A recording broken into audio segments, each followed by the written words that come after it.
Hello students, आज हम question 21 से स्टार्ट करेंगे। 11.21 फर्स्ट है, a monochromatic electron beam with electron speed of 5.20 into 10⁶ metre पर second is subject to a magnetic field of 1.3 into 10⁻⁻⁴ tesla normal to the beam velocity. First thing यहाँ पर दे रखी है कि वो कैसे है, नॉर्मल है, मतलब इसका मतलब वेलोसिटी और मैग्नेटिक फील्ड के बीच का जो एंगल है that is 90। What is the radius of the circle traced by the beam? Given E by m equals to 1.76 into 10⁻11 coulomb per kilogram. And question B है, is the formula you employ in A valid for calculating radius of the path of 20 mega electron volt electron beam? If not, in what way it is modified? देखिए हमारा जो question है उसमें first thing जो हमें दे रखी है इन क्वेश्चन है that is velocity. Velocity is given as 5.20 into 10⁶ metre पर सेकेंड एंड जो मैग्नेटिक फील्ड है उसकी इंटेंसिटी दे रखी है 1.30 into 10⁻⁴ tesla. Also E by m ratio is given that is 1.76 into 10⁻11 coulomb पर किलोग्राम। इतनी चीज़ें हमें ऑलरेडी दे रखी है और फर्स्ट थिंग जो हमें यहाँ पर चाहिए वो हमें पूछा है व्हाट इज़ द रेडियस। तो हमें यहाँ पर पता है कि यहाँ पर हियर V और B दोनों जो है वो कैसे है, V is perpendicular to B, है ना। इसका मतलब ये होगा कि यहाँ पर जो हमारा जो इलेक्ट्रॉन होगा वो कैसे, यहाँ पर उसका मोशन कैसा होगा, सर्कुलर मोशन। तो आप बोल सकते हैं यहाँ पर कि centripetal force will be provided by magnetic force. तो आप लिख सकते हैं therefore centripetal force will be provided by magnetic force. So we can write mv square by r equals to magnetic force that is qvb sin theta and here theta is equal to 90 क्योंकि perpendicular है, already हमें दिया है। तो आप यहाँ से एक एक V and V will be cancel out and R जो हमें मिलेगा R इक्वल्स टू क्या होगी formula, that is mv by QB, right. Q जो चार्ज है उसको हम E भी लिख सकते हैं, तो हम इसको ऐसे भी लिख सकते हैं V बाय, इसको मैं E बाय m लिख सकती हूँ क्योंकि मुझे E बाय m रेशियो जो है वो डायरेक्टली दिया गया है। तो ये सारी चीज़ें यहाँ पर रखेंगे तो V की वैल्यू है 5.2 into 10⁶ divided by E by m है 1.76 into 10⁻11 और B जो है वो है 1.3 into 10⁻⁻⁴। आपका जो आंसर होगा वो मीटर में आएगा, उसको मैं डायरेक्टली सेंटीमीटर में लिख रही हूँ। मेरा आंसर आएगा 22.4 सेंटीमीटर, सॉरी 7 सेंटीमीटर, राइट। अब क्वेश्चन बी की बात करते हैं। यहाँ पर पूछा गया है is the formula you employ in A valid for calculating radius of the path of 20 mega electron volt electron beam। पहली चीज़ यहाँ पर जो है हमें टोटल जो है वो जो एनर्जी है that is 20 mega electron volt दे रखी है। अगर इतनी एनर्जी है तो उसके अकॉर्डिंग हमारे इलेक्ट्रॉन की पहले तो वेलोसिटी कितनी होगी वो हमें फाइंड करना चाहिए। तो अब हमें पता है एनर्जी दैट इज 1/2 mv²। तो अगर मुझे V की वैल्यू चाहिए तो मेरी फॉर्मूला हो जाएगी √2 E by m। Here E जो एनर्जी है उसकी वैल्यू हमें ऑलरेडी पता है दैट इज 2 इंटू, आप एनर्जी लिख सकते हो 20 मेगा, मेगा का मतलब होता है 10⁶ और इलेक्ट्रॉन वोल्ट को मैं जूल में कन्वर्ट कर रही हूँ तो उसकी पावर क्या आएगी 1.6 into 10⁻⁻19 by mass of electron है 9.1 into 10⁻⁻31। अपना कैलकुलेशन यहाँ पर करो, आपका आंसर कितना आ रहा है। मेरा जो आंसर है वो कुछ इतना आया है, यस 2.65 into 10⁻⁹ मीटर पर सेकेंड। एक बार और मैं देख लेती हूँ, 2.65 into 10⁻⁹ मीटर पर सेकेंड, इतना मुझे आंसर मिला। अब आप चेक कर सकते हैं कि here V is greater than C which is not possible. यहाँ पर इलेक्ट्रॉन की जो वेलोसिटी है वो लाइट की वेलोसिटी से भी ज़्यादा मिली है, ऐसा कभी भी पॉसिबल नहीं है। इसका मतलब ये हुआ कि अगर मुझे इसका रेडियस निकालना है तो हमारा जो ये वाला जो इक्वेशन है R equals to mv by QB, यहाँ पर m की जो वैल्यू मुझे लेनी पड़ेगी वो मैं जो है वो रेस्ट मास नहीं ले सकती, लेकिन m इक्वल्स टू मुझे क्या लेना चाहिए, m0 bye 1/√1 - v² bye c²। ये हम लेके हम जो रेडियस है वो फाइंड कर सकते हैं। तो आपको ऑलवेज ये चीज़ ध्यान में रखनी होगी कि जब भी वेलोसिटी अगर ग्रेटर देन c मिल जाती है, विच इज़ नॉट पॉसिबल, तो आपको जो मास है वो रेस्ट मास नहीं लेना होगा, लेकिन जो मास है वो कौन सा कंसिडर करना पड़ेगा, अगर वो v वेलोसिटी से मोशन में है तो मास इक्वल्स टू m0/√1 - v²/c²। ये फॉर्मूला आपको लेना होगा, जिससे आप अपना आंसर जो है वो जो सही आंसर है वो आप यहाँ सॉल्व कर पाएंगे। तो सिंपल क्वेश्चन था। वैसे आर की रेडियस की आपने चैप्टर 4 में ऑलरेडी पढ़ी ही है, वही इक्वेशन है। और फिर हमने वेलोसिटी की बात की, जिससे हमें पता चला वेलोसिटी ज़्यादा है, इसलिए हमें जो रेडियस की जो लेनी है फॉर्मूला उसमें इतना चेंज करना पड़ेगा, बस यही चीज़ है। Next question 22. An electron gun with its collector at a potential of 100 volt fires out electrons in spherical bulb containing hydrogen gas at low pressure. A magnetic field of 2.83 × 10⁻⁴ Tesla curves the path of electrons in a circular orbit of radius 12 cm. The path can be viewed because the gas ions in the path focus the beam by attracting electron and emitting light by electron capture. This method is known as the fine beam tube method. Determine E/m। देखिए यहाँ पर कौन कौन सी चीज़ें दे रखी है। First thing ये है हमारे पास कि electron is accelerated under 100 volt potential difference. तो इलेक्ट्रॉन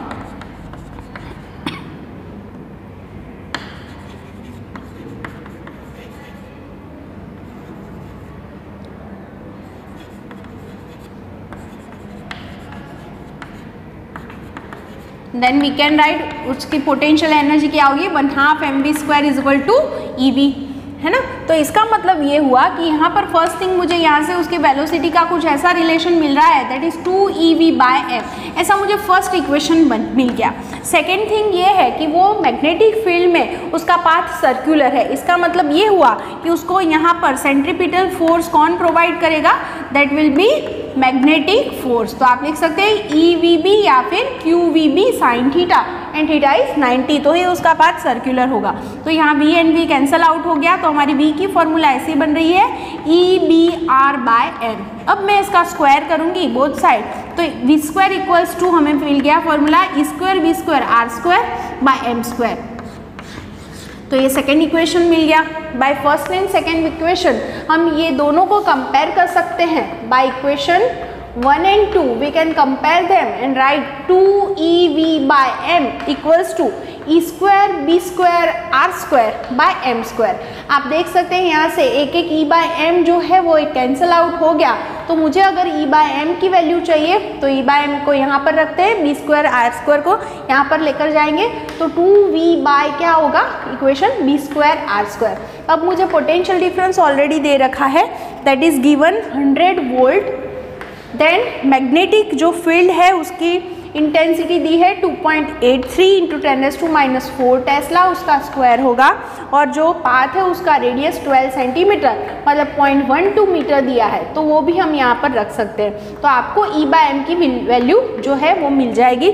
आप कैलकुलेशन करना 1.73 × 10⁻11 कूलम पर किलोग्राम, ऐसा आंसर आपको मिलेगा। तो यहाँ पर दो चीज़ें थी, इलेक्ट्रॉन को V जितने पोटेंशियल डिफरेंस के अक्रॉस एक्सेलरेट किया है, इसलिए हम उसकी एनर्जी का रिलेशन ये निकाल पाए, और यहाँ पर उसका सर्कुलर मोशन है, इसलिए सेंट्रीपिटल फोर्स कौन प्रोवाइड कर रहा है यहाँ पर, मैग्नेटिक फोर्स। तो वो रिलेशन हमने लिया और हमारा आंसर जो है हमें ऐसे मिल सकता है। आपका आंसर 1.73 इंटू आप लिख सकते हैं 10⁻11 कूलम पर किलोग्राम। उसके बाद का क्वेश्चन देखो, दैट इज 11.23। फर्स्ट क्वेश्चन है, an x ray tube produce a continuous spectrum of radiation with its short wavelength and at 0.45 angstrom. What is the maximum energy of photon in the radiation. देखिए यहाँ पर है आपके पास short wavelength ली है, that is 0.45 angstrom. तो यहाँ पर मुझे सिर्फ क्या फाइंड करना है, that is maximum energy of photon. आपको पता है एनर्जी, मैक्सिमम एनर्जी E = हमारे पास क्या फॉर्मूला है, hν, तो ν भी मैक्सिमम होगा। लेकिन अगर मैं hc/λ ले रही हूँ तो लैम्बडा कैसा होगा यहाँ पर, मिनिमम। तो आप जो है इसकी वैल्यू पहले 3 इंटू 10⁸ लिखेंगे और लैम्बडा मिनिमम जो है वो आपको 0.45 दिया हुआ है ऑलरेडी एंगस्ट्रॉम में, तो उसको मैं मीटर में कन्वर्ट कर रही हूँ। तो ये आपका आंसर जो होगा वो जूल में मिलेगा, जिसको आप इलेक्ट्रॉन वोल्ट में भी कन्वर्ट कर सकते हो। मैंने कैलकुलेशन किया है उस हिसाब से 44.2 इंटू 10⁻16 जूल आंसर मिला है। अगर मैं उसको कन्वर्ट कर रही हूँ इन इलेक्ट्रॉन वोल्ट तो मैं क्या करूँगी, उसको 1.6 इंटू 10⁻19 से अगर उसको मैं डिवाइड करूँगी तो मेरा आंसर इलेक्ट्रॉन वोल्ट में मिल रहा है अराउंड 27.6 किलो इलेक्ट्रॉन वोल्ट। इतना आंसर मुझे मिला, सिंपल ही था क्वेश्चन। अब क्वेश्चन बी देखिए, From your answer to A, guess what order of accelerating voltage is required in such a tube। देखिए, अगर आपको जो फोटोन है वो इतनी एनर्जी वाला चाहिए तो इसका मतलब आपको इलेक्ट्रॉन को कितने पोटेंशियल डिफरेंस के अक्रॉस जो है वो आपको उसको एक्सेलरेट करना पड़ेगा। थोड़ी देर पहले भी आपको मैंने ये इक्वेशन बताया था कि जो काइनेटिक एनर्जी है, maximum kinetic energy that is EV, उसको हम ऐसे डिफाइन करते हैं। तो इसका मतलब अगर मुझे जो एनर्जी है वो इतनी मिनिमम चाहिए 27.6 किलो इलेक्ट्रॉन वोल्ट, तो उसके अकॉर्डिंग अगर मैं वोल्टेज फाइंड करूं तो आप इसका रिलेशन डायरेक्टली, ये इलेक्ट्रॉन वोल्ट में है किलो इलेक्ट्रॉन वोल्ट, उसको आप जूल में कन्वर्ट करके उससे आप पोटेंशियल डिफरेंस निकाल सकते हैं। और मैंने पहले भी सिखाया है डायरेक्टली आप पोटेंशियल डिफरेंस जो है वो ले सकते हैं 27.6 किलो वोल्ट, है ना। इसका मतलब नियरर टू आपको जो पोटेंशियल डिफरेंस है वो 30 किलो वोल्ट तो रखना पड़ेगा, जिससे आप इलेक्ट्रॉन को जो है वो एक्सेलरेट कर पाएंगे पोटेंशियल डिफरेंस के अक्रॉस, और आपको इतना जो एनर्जी वाला फोटोन है वो आपको मिल सकता है। ओके, तो ये चीज़ है। तो सिंपल ही थी कि आपके पास, देखिए फिर से एक बार हम समझ लेते हैं। An x ray tube produce a continuous spectrum of radiation with its short wavelength, इतनी वेवलेंथ वाली कंटिन्यूस आपको मिली है। What is the maximum energy of photon in the radiation, photon की आपको मैक्सिमम एनर्जी निकालनी थी, तो इतनी एनर्जी थी, तो इतनी एनर्जी दी है तो उसके अकॉर्डिंग हमें जो पोटेंशियल डिफरेंस रखना पड़ेगा वो मिनिमम इतना रखना पड़ेगा। बस इसको ऐसे समझना था। Next question, that is 11.24.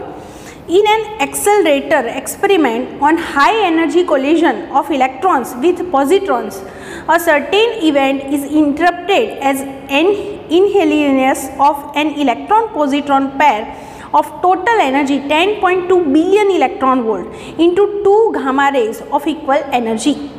What is the wavelength associated with each gamma ray?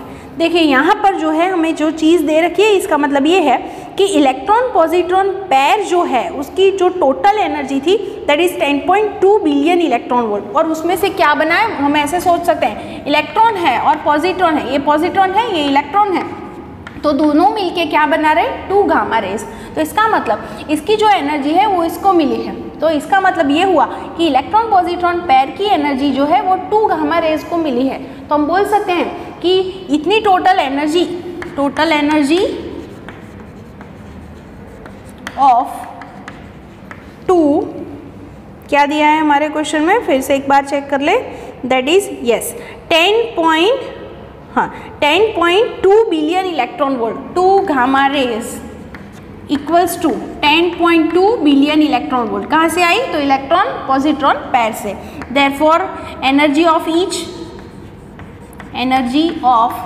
Each gamma ray equals to क्या हो जाएगा 10.2 billion electron volt by 2, that will be 5.1 billion electron volt. मतलब आप लिख सकते हैं 5.1 बिलियन का मतलब होता है 10⁹, और इलेक्ट्रॉन वोल्ट को आप जूल में कन्वर्ट कर सकते हैं। तो ये जो उसकी एनर्जी है वो आपको मिल जाएगी। तो आपको क्वेश्चन में पूछा है व्हाट इज द वेवलेंथ, तो हमें इसकी वेवलेंथ चाहिए, ये हो गई एनर्जी।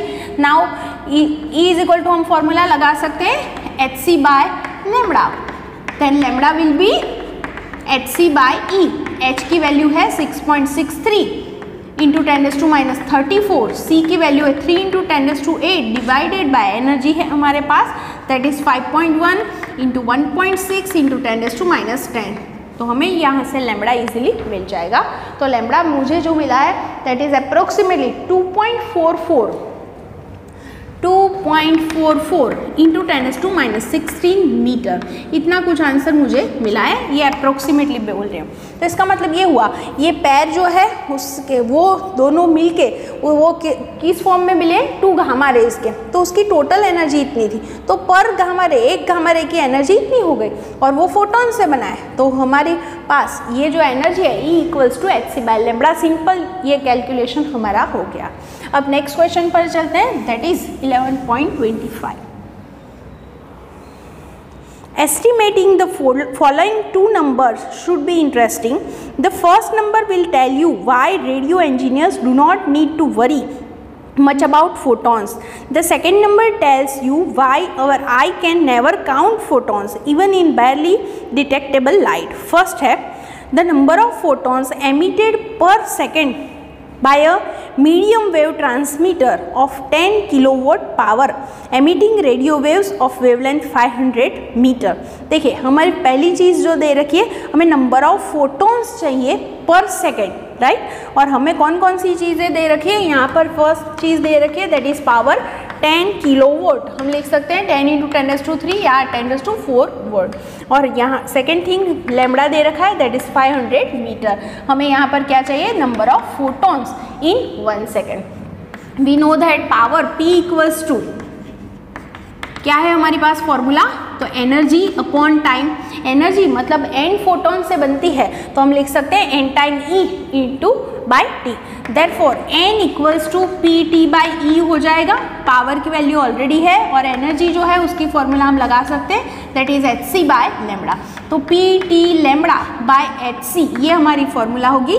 पावर है मेरे पास 10⁴, हमें 1 सेकेंड में ही क्वेश्चन में पूछा है, तो T1 ले सकते हैं, लैम्बडा ऑलरेडी गिवन है 500 मीटर, एंड H और C तो ऑलरेडी हमें पता ही है, तो यहाँ पर हमें नंबर ऑफ फोटॉन्स यहाँ पर मिल जाएंगे, और इतने जो फोटॉन्स होंगे वो कितने टाइम में है, इन 1 सेकेंड, तो हमें नंबर ऑफ फोटॉन्स यहाँ से मिलेंगे। मेरा आंसर जो मिला है वो कुछ है 3 × 10⁻31, 3 × 10⁻31 फोटॉन्स पर सेकेंड। आप अलग से ऐसा हो तो आप ऐसे भी कर सकते हैं कि फोटॉन की, एक फोटॉन की एनर्जी काउंट कर सकते हैं, फिर आप n फोटॉन के लिए भी ये कैलकुलेशन बता सकते हैं, लेकिन डायरेक्टली हमें यही चीज़ पूछी है तो हम ले सकते हैं। तो यहाँ पर आप देखिए जो पावर की जो वैल्यू है और यहाँ नंबर ऑफ फोटॉन्स है, वो नंबर ऑफ फोटॉन्स कितने हैं, बहुत ज़्यादा, तो इसीलिए हम बोल सकते हैं उसको हम कंटिन्यूअस फॉर्म ले सकते हैं। इसीलिए यहाँ पर बोला है कि जब रेडियो वेव का यूज़ करते हैं तब इंजीनियर जो होते हैं वो